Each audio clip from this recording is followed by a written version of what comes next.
The Stl'Alt'Imx Tribal Police Service is the only tribal police service in British Columbia. My name is Puck Palau, which is White Eagle.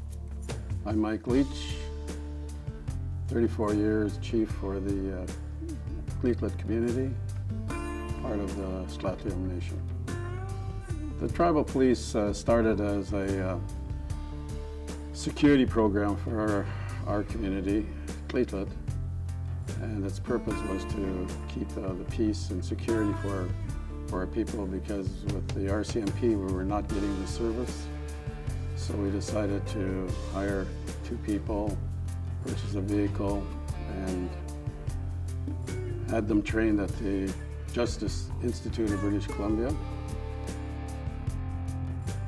Basically, they were out there patrolling our communities, our specific communities.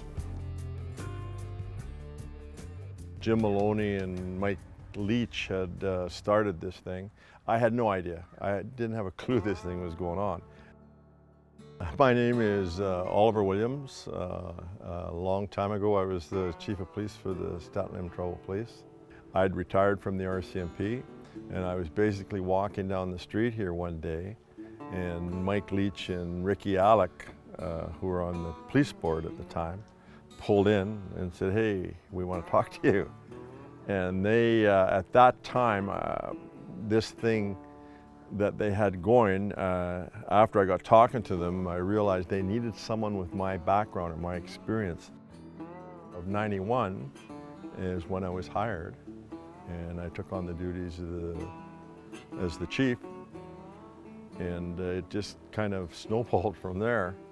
It was extremely challenging because back in those days we had an office in Seaton, one-man office over there. We had an office here in Lillooet, and we had the office in Mount Currie.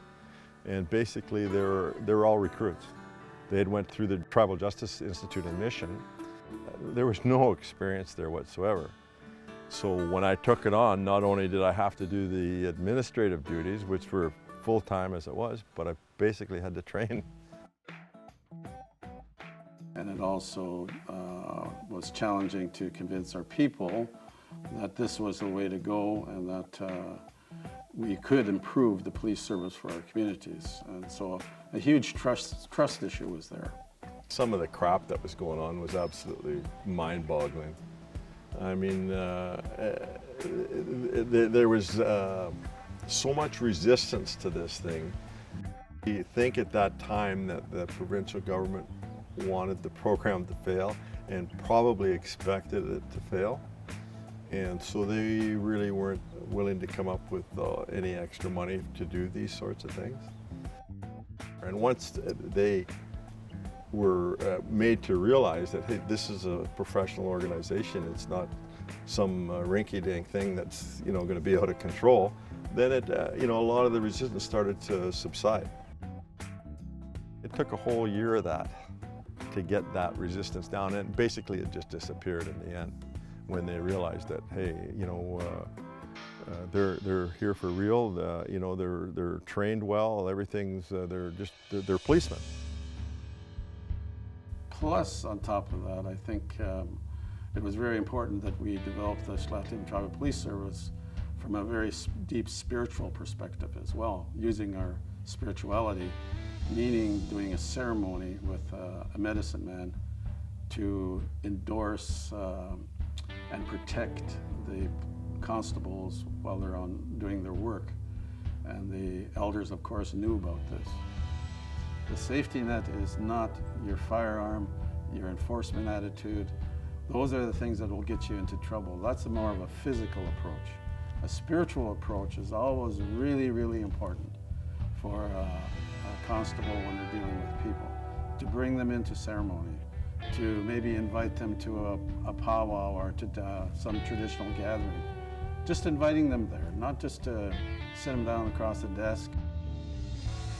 And it instilled some pride in a lot of our First Nations people here in the areas that we had our own police force, and it was easier for them to come and talk to us as opposed to the RCMP. And it changed the way the RCMP did things too. which I think was important. No, And 5? No? That no, was it? I never, So it had already changed then? yeah. Dee Dee worked for me. She was the only female member I had at that time when we started. And now she's the chief of police. Proud of her for that. So it eventually expanded from 1 community to 10 communities I never, over a period of yeah. 2-3 years. The RCMP have their jurisdiction, which binds the 2 police services together. It's a safety matter as well, is a protocol that was signed between the Stl'Alt'Imx Tribal Police Service and the Royal Canadian Mounted Police. What I would say that the biggest thing that where I noticed the difference now is the criminal activities. It was bad. I don't care. It was bad until this police force started. And then I don't want to be so naive to say that it's disappeared, but it certainly has fallen off. I would say would probably match even the town's level here. You know, like it's just, things have changed. The behaviors have changed, attitudes have changed, and I think a lot of it has to do with the tribal police force.